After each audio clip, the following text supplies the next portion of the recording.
سورہ انعام آیت نمبر 97 ترجمہ۔ اور وہی ہے وہ ذات کہ جس نے تمہارے لیے ستارے قرار دیے تاکہ تم خشکی اور دریا کی تاریکی میں ان کے ذریعے ہدایت حاصل کرو۔ ہم نے ان لوگوں کے لیے کہ جو جانتے ہیں اور جو اہل فکر و نظر ہیں اپنی نشانیاں کھول کر بیان کر دی ہیں۔ تفسیر۔ گزشتہ آیت کے بعد کہ جس میں آفتاب و مہتاب کی گردش کی طرف اشارہ ہوا تھا، یہاں پروردگار عالم کی ایک اور نعمت کی طرف اشارہ کرتے ہوئے فرمایا گیا ہے، وہی ہے وہ ذات کہ جس نے تمہارے لیے ستارے قرار دیے ہیں تاکہ تم ان کے ذریعے صحرا و دریا کی تاریکی میں اپنے راستوں کو اندھیری راتوں میں پالو۔ آیت کے آخر میں فرمایا گیا ہے، ہم نے اپنی نشانیاں اور دلائل اہل فکر و نظر اور اہل فہم و فراست کے لیے کھول کر بیان کر دی ہیں۔ انسان ہزارہ سال سے آسمان کے ستاروں اور ان کے نظام سے آشنا ہے،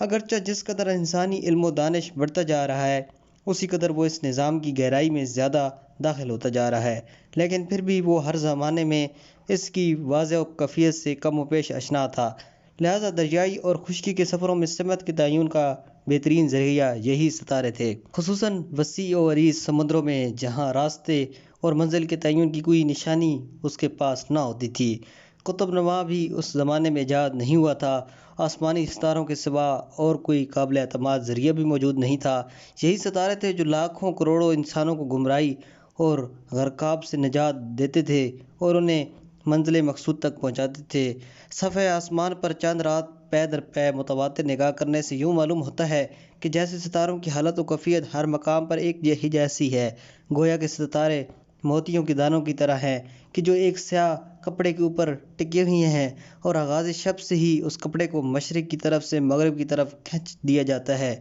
اور وہ سب کے سب اس کے ساتھ حرکت کر رہے ہیں اور زمین کے محور کے گرد گھوم رہے ہیں، جبکہ ان کے درمیانی فاصلوں میں بھی کوئی تبدیلی واقع نہیں ہوتی۔ صرف ایک استثناء جو اس قانون کلی میں دکھائی دیتا ہے یہ ہے کہ کچھ ایسے ستارے بھی ہیں کہ جنہیں سیارہ کہتے ہیں اور ان کی اپنی مستقل اور مخصوص حرکات ہیں۔ ان کی تعداد 8 سے زیادہ نہیں ہے، ان میں سے 5 آنکھوں سے دکھائی دیتے ہیں،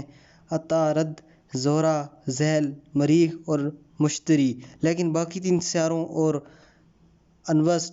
نیپٹون اور پلاٹون کو صرف دوربین کے ذریعے ہی دیکھا جا سکتا ہے۔ البتہ اس طرف توجہ کرتے ہوئے کہ زمین بھی ایک سیارہ ہی ہے جو آفتاب کے گرد گردش کرتی ہے تو ان کی مجموعی تعداد 9 تک پہنچ جاتی ہے۔ شاید قابل از تاریخ کے انسان میں صوابت اور سیارت کی واضح سے آشنا تھے، کیونکہ انسان کے لیے تاریک اور ستاروں بھری رات میں آسمان سے زیادہ دل کو لبھانے والا اور جاذب نظر کوئی منظر نہیں ہے۔ اسی بنا پر بعید نہیں ہے کہ وہ بھی اپنے راستوں کو معلوم کرنے کے لیے ستاروں سے استفادہ